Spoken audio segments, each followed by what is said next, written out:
சூரியனே தெரியாத அளவுக்கு பகல் நேரத்தை நள்ளிரவா மாத்த முடியுமா?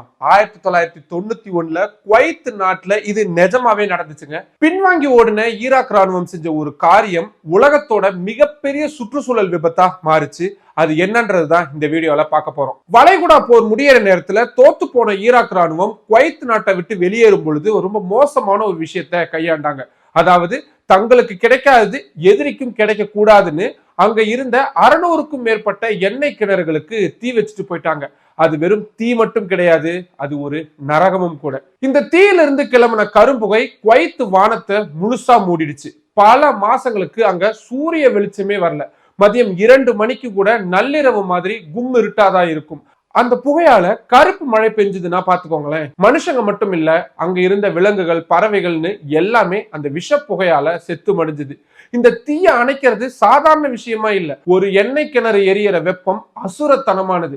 அதை அணைக்க உலகத்தோட டாப் ஸ்பெஷலிஸ்ட் டீம் எல்லாமே குவைத்துக்கு வந்தாங்க. கனடா, அமெரிக்கான்னு பல நாட்டு வல்லுநர்கள் ஒன்னா சேர்ந்து போராடினாங்க. ஆனா இந்த நெருப்பு அணைக்க அவங்களுக்கு எவ்வளவு காலம் ஆச்சு தெரியுமா? கிட்டத்தட்ட 1 வருஷம். 1991 நவம்பர் மாசம் தான் இந்த கடைசி தீ அப்படின்றது அணைக்கப்பட்டது. ஆனா அந்த 1 வருஷத்துல ஏற்பட்ட பாதிப்புகள் பல வருஷங்களுக்கு நீடிச்சுது. கடல் நீர் மட்டம் தாறுமாறா உயர்ந்துச்சு. அங்க இருந்த நிலத்தடி நீர் வரைக்கும் எல்லாமே பாழா போச்சு. மனுஷனோட பேராசையும் போரும் இயற்கைக்கு எந்த அளவுக்கு சேதத்தை ஏற்படுத்தும் அப்படின்றது இது ஒரு பெரிய சாட்சியாவே இருக்கு. ஒரு போருடைய வடு வெறும் கட்டடங்கள்ல மட்டும் இருக்காது, நம்ம பூமியோட சுவாசத்திலும் இருக்கும் அப்படின்றதுதான் இந்த குவைத் எண்ணெய் தீ விபத்து நமக்கு சொல்லுது. இந்த தகவல் உங்களுக்கு பிடிச்சதுன்னா ஒரு லைக் போடுங்க.